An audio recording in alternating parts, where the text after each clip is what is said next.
Bonjour, je m'appelle Glenn Smith et je suis celui qui vous accueille chaque semaine pour notre étude que nous avons intitulée Suivre Jésus selon Saint Matthieu. Je suis avec mon épouse, les pasteurs du réseau de nos groupes à vocation missionnaire à l'Église La Chapelle, ce qu'on appelle les 5 à 7. Et c'est un privilège pour moi de vous accueillir chaque semaine dans nos études inductives. Voici le 13e épisode. Et vous allez vous rappeler que les premiers 4 chapitres de Matthieu représentent le premier récit où Jésus est né, il grandit, il rencontre Jean-Baptiste, il est baptisé. Il a sa rencontre avec le malin. Et ça nous amène à ce que nous appelons le premier discours, que saint Augustin a appelé le sermon sur la montagne. Et le sermon ne commence pas en chapitre 5 et le verset 1er. Il commence en chapitre 8 à partir du verset 18, où Jésus a invité les disciples de le suivre. Donc, le sermon est adressé à ceux et celles qui ont décidé de suivre le Maître. Donc, pour vous qui suivez nos études, vous êtes parmi les gens qui sont assis, pas avec Glenn, mais avec Jésus. Parce que l'invitation amène à l'impératif et de mettre en application ce que Jésus enseigne. Nous avons vu que le sermon commence avec 9 béatitudes. Ou si vous voulez, 9 constats sur qu'est-ce que ça veut dire d'être une personne épanouie, bien synchronisée avec les principes de Jésus, le roi, le Christos. 4 de ces synchronisations sont par rapport à notre relation avec Dieu. 5 sont par nos relations avec l'autrui. Et ensuite, le début du sermon termine avec 3 métaphores clés où Jésus a dit, vous êtes le sel de la terre, de localité. Vous êtes la lumière de la société. Vous êtes comme une ville sur une colline. Donc, les 3 métaphores sont les métaphores corporelles, pas simplement individuelles. Et ça nous amène dans la plus grande section du sermon. Ce que moi j'ai appelé une justice qui surpasse du règne de Jésus-Christ, du règne du roi Jésus. Et cette partie du sermon commence avec 4 constats. 2 sur Jésus, en chapitre 5, les versets 17 et 18, et 2 pour ceux et celles qui le suivent et qui enseignent ce que lui il a enseigné, qui comprend vous et moi. Et tout de suite, pour expliciter cet enseignement, Jésus a donné 6 antithèses, 6 exégèses. Et le mot que j'ai utilisé, Jésus a radicalisé, il a intériorisé ce que ça veut dire de le suivre. Et il a dit dans les 6 antithèses, les 6 exégèses, vous avez entendu dire, 2 venaient directement des 10 commandements. Les 3 suivantes étaient par rapport à la façon d'interpréter Torah. Le dernier était carrément faux, où Jésus a dit, vous avez entendu dire qu'il faut haïr vos ennemis et aimer vos frères. Et Jésus a dit, non, non. Le soleil se lève sur tout le monde, la pluie tombe sur tout le monde. Et il a dit, il faut avoir une miséricorde, une justice qui surpasse. Et donc, ce soir, nous allons terminer notre étude dans le sermon en examinant chapitre 7. Mais avant d'y arriver, permettez-moi juste de vous rappeler de 2 petites choses. Tout d'abord, nos études dans cette série sont issues de cette fascicule qui s'intitule « Suivre Jésus ». Jésus nous invite dans une formation de disciples qui transforme. Et si vous voulez avoir cette fascicule, écrivez-moi à la chapelle et je vais vous envoyer une copie. Mais afin de nous aider ce soir, nous allons continuer notre récapitulation et on va voir les choses qui sont au cœur de l'enseignement. Tout d'abord, qu'est-ce que c'est le sermon? Le sermon présente le style de vie, les attitudes et la conduite qui caractérisent le disciple authentique. Voici donc le cœur éthique et spirituel de l'enseignement de Jésus sur la façon de vivre une justice qui surpasse. Une justice qui surpasse celle des pharisiens et des scribes qu'on a vu en chapitre 5. Accomplir la justice c'est de vivre selon les paroles qui caractérisent qui est selon les paroles et se comporter selon les commandements du maître enseignant, Jésus-Christ. Donc, on a vu que à partir des 6 exégèses, Jésus a dit, OK, gardez-vous de pratiquer votre justice devant les hommes. Et il a pris 3 facettes de ce qu'on appelle 3 pratiques ou exercices spirituels. Qu'est-ce que ça veut dire qui est au cœur de notre piété chrétienne? L'aumône, qu'est-ce qu'on fait avec l'argent? Le jeûne et la prière. Et ensuite, il a donné 3 exemples de la pratique adéquate de la piété et surtout 3 des exemples sur la gestion ou l'intendance de nos biens.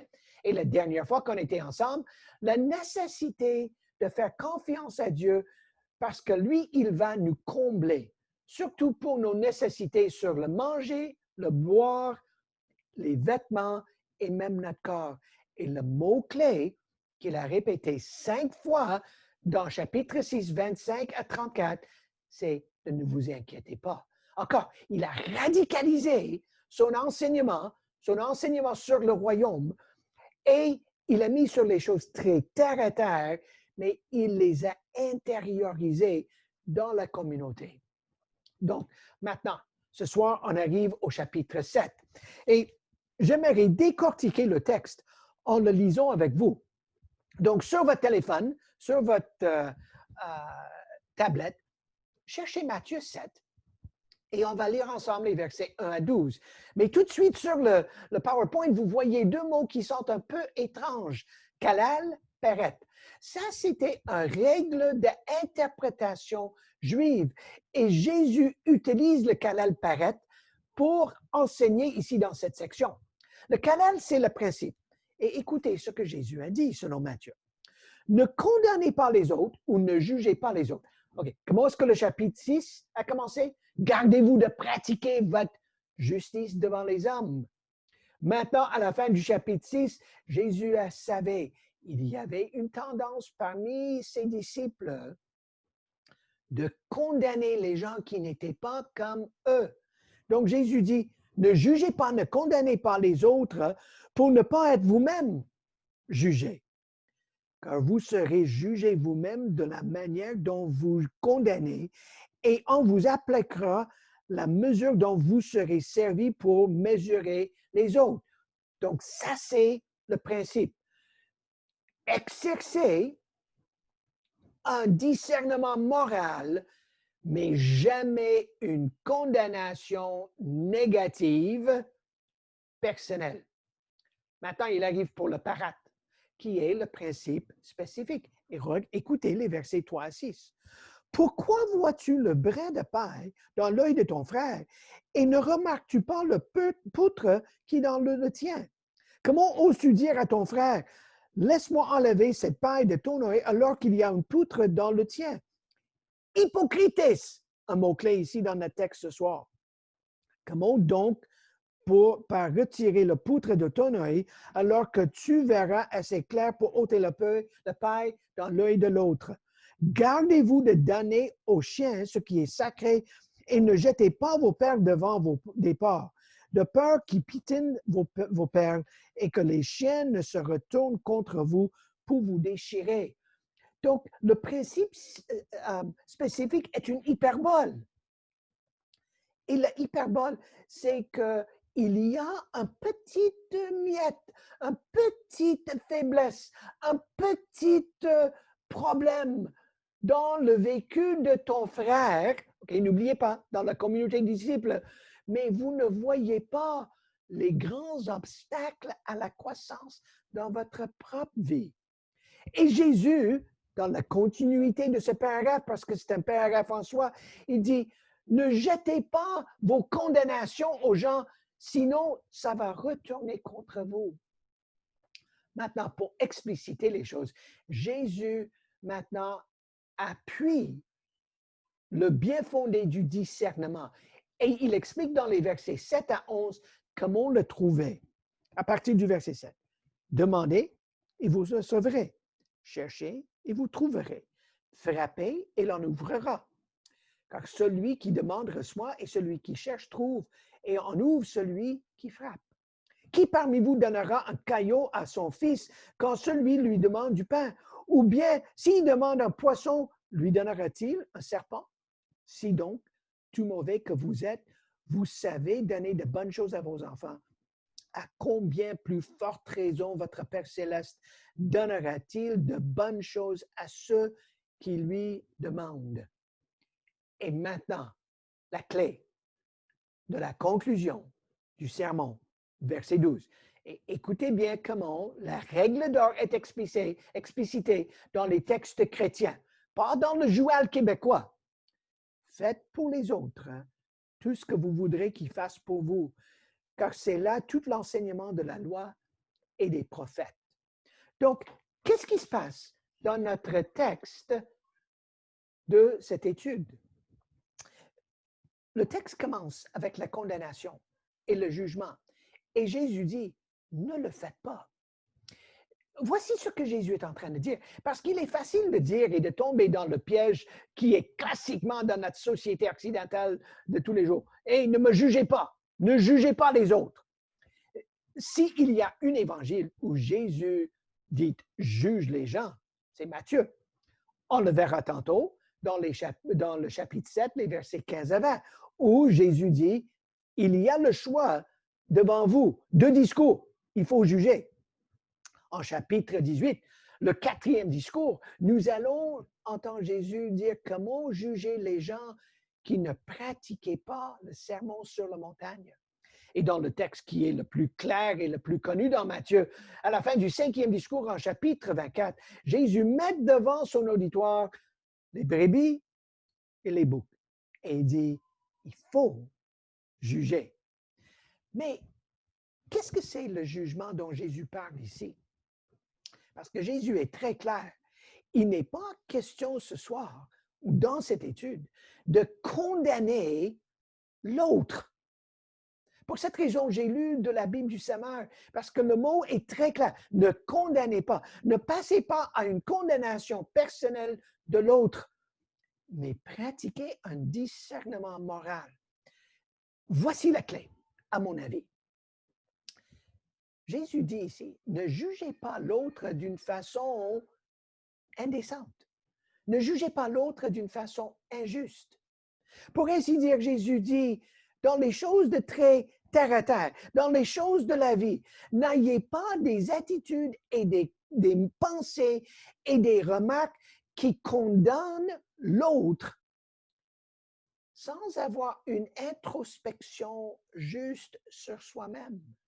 N'ayez pas des attitudes naïves sur soi-même en même temps que vous condamnez l'autre. Quand j'étais en train de préparer cette leçon, les événements aux États-Unis avec la meurtrier de ce jeune homme noir à Minneapolis a eu lieu. Et les grandes manifestations ont eu lieu partout dans l'Occident contre le dit racisme. Et ce texte m'a obligé de me poser la question, Glenn, est-ce qu'il y a du racisme dans ton cœur? Et je pense que le principe général face à l'ethnocentrisme, face à le racisme, est incroyablement pertinent dans une application très spécifique pour nous. L'hyperbole nous amène au mot-clé dans le texte, hypocrites. Un hypocrite, dans la ville d'Antioche à l'époque de Matthieu, était un comédien. Et dans les grands théâtres et dans les grands spectacles, il y avait les comédiens sur l'estrade et ils avaient 2 ou 3 masques et ils ont changé de rôle avec leurs masques. Et ces personnes, les comédiens, ont été appelés les hypocrites parce qu'ils n'étaient pas leur propre personne, ils jouaient un rôle.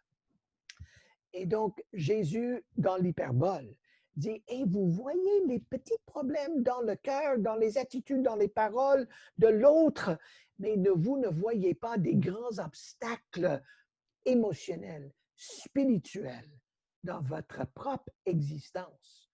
Et Jésus est en train de dire, ne le faites pas. La réponse se trouve dans l'application. Parce que Jésus dit, si vous voulez avoir ce discernement moral, si vous voulez être des personnes d'intégrité, pas un hypocrite, Jésus dit, il faut demander et Dieu va le donner. Si vous frappez, il va répondre. Si vous demandez, il va donner. Si vous avez besoin du pain, il ne va pas vous donner un caillou. Si vous avez besoin d'un poisson, il ne va pas vous donner un serpent. Pour ainsi dire, si vous voyez les choses dans votre vie qu'il faut développer, qu'il faut dans l'intériorisation, dans cette radicalisation de l'éthique du sermon, Jésus, il va par son esprit vous combler afin d'arriver à la règle d'or. Dans notre société, comment est-ce que la règle d'or est souvent racontée? Faites pas aux autres ce que vous ne voulez pas qu'ils fassent contre vous. N'est-ce pas? On l'entend tout le temps. Mais ce n'est pas ça que le texte dit. Jésus est très clair. Ce n'est pas au négatif. C'est faites pour les autres tout. Et même dans le texte grec, il y a 3 mots en grec qui sont très semblables dans ce même verset. C'est une allitération pour aider les gens de rappeler. Donc, faites pour les autres tout ce que vous voudriez qu'ils fassent pour vous. Et Jésus dit, voici le sommaire de tout le Torah. Donc, la clé pour ne pas pratiquer sa justice devant les hommes, pour ne pas pratiquer, c'est d'être une communauté qui pratique la règle d'or. La règle d'or, c'est un principe dans toutes les grandes traditions religieuses, dans toutes les visions du monde ou toutes les idéologies humaines. Voici un tableau que mes amis au Centre canadien d'écuménisme ont préparé. Ils ont pris toutes les grandes traditions monothéistes, les traditions panthéistes ou polythéistes, les traditions non théistes comme le bouddhisme. On peut facilement ajouter les traditions séculières, même athées. Et tout le monde a une façon, comme vous voyez dans la ligne pour règle d'or, comment pratiquer la règle d'or selon la tradition. Donc, par exemple, dans le judaïsme, ce que tu tiens pour haïssable, ne le fais pas à ton prochain. C'est là toute la loi, le Torah. Le reste n'est que commentaire. Va et apprends-le. Ou dans l'islam, nul de vous n'est croyant s'il ne désire pour son frère ce qu'il désire pour lui-même. Ou peut-être dans l'hindouisme, que les autres ne se comportent pas envers lui comme il ne sera comporté envers eux. Ou dans le bouddhisme, ne blesse pas les autres avec ce que tu fais souffrir, ce qui te fait souffrir toi-même. Mais maintenant, voici ce que je trouve intéressant lorsque je fais cette comparaison du règle d'or. C'est Jésus qui est le seul qui est positif. Il est très difficile de mesurer quelque chose qui est positif. Et ça veut dire qu'il faut rechercher au-delà de tout le cœur de ce que Jésus voulait dans le sermon. Maintenant, on arrive pour la conclusion. Mais la conclusion n'est pas simplement un sommaire. Non, la conclusion du sermon sur la montagne, c'est 4 contrastes. Dans les versets 13 et 14, Jésus met devant son auditoire 2 portes, 2 chemins, 2 destinées, si vous voulez. Et c'est une façon classiquement juive, pour faire un résumé. Moïse l'a fait en Deutéronome 28 et 30. Et la question avec ces 2 portes, ces 2 chemins, ces 2 destinées, c'est vraiment de mettre devant les gens la question, comment allez-vous lire les textes sacrés? Allez-vous les lire comme les règles ou allez-vous véritablement les intérioriser pour avoir une justice qui surpasse? Pour cette raison, le chapitre 5 est important. Ensuite, on arrive pour les 2 arbres où il y a vraiment un discernement moral. Et maintenant, la question ici dans les versets 15 et 20, c'est qui allez-vous écouter? Mais le critère, c'est les actions qui découlent de l'enseignement. Le 3e contraste, c'est 2 discours. Il y a les personnes qui disent, Seigneur, Seigneur. Et Jésus dit, non, non, non, il n'est pas une question simplement de parler, de faire une confession. Non, il faut transformer cette confession dans des actions. Et la question maintenant, c'est qui allez-vous suivre? Qui est véritablement le Seigneur de votre vie? Donc, 2 portes, 2 arbres, 2 discours.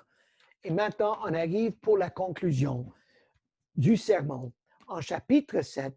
Et écoutez ce que Jésus a dit à partir du verset 24. C'est pourquoi, on avait déjà vu en chapitre 5, c'est pourquoi c'est une conjonction très importante pour Matthieu. Celui qui écoute ce que je dis et qui l'applique ressemble à un homme sensé, une personne sensée, qui a bâti sa maison sur le roc. Il a plu à verse, les fleuves ont débordé, les vents ont soufflé avec violence. Ils se sont déchaînés contre cette maison et elle n'était pas affectée, car les fondations reposaient sur le roc. Mais celui qui écoute mes paroles sans faire ce que je dis ressemble à une personne assez folle pour construire sa maison sur le sable. Il a plu à verse. Les fleuves ont débordé. Les vents ont soufflé avec violence. Ils se sont déchaînés contre cette maison et elle est effondrée à sa ruine, était complète. Dans cette dernière conclusion, OK, on a vu 2 portes, 2 chemins, 2 arbres, 2 discours. Maintenant, 2 personnes. Notez en tout premier lieu que les 2 personnes ont entendu la même chose. Jésus dit, ces paroles à moi. Ces 2 personnes ont subi la même tempête. Le texte est très clair et le texte, il y a une répétition. Observez-le bien. Il a dit, il a plu à verse. Les fleuves ont débordé. Les vents ont soufflé avec violence. Ils se sont déchaînés contre cette maison. Tous les 2 ont subi la même tempête. Mais la différence était double.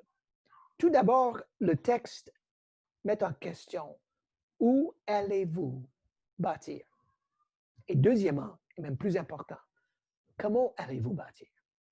Le où touche les questions fondamentales de la vie.